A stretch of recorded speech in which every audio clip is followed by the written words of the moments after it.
pinag-usapan yung sa GGB na guesting. Nabaliwang social media. Which one? Na may nabanggit ni James na you're living together, and you're happy. Parang di naman na bagong issue. Parang naukat uli kasi siya. Yeah.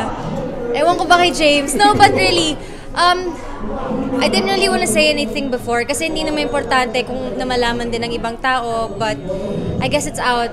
Pero parang kasi hindi naman din surprising since medyo obvious din naman siya, so yun.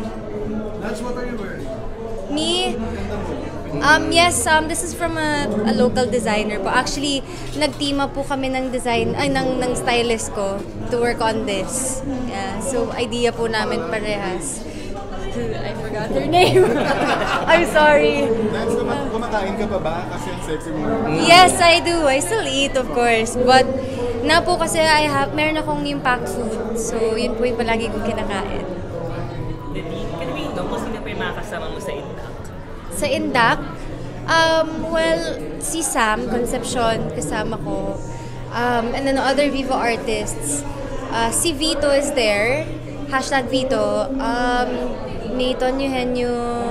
Basta marami. Puro taga-Viva silang lahat. And of course, yung G-Force kasama din namin. Is it true na you're learning a new dialect for Indak? Bisaya.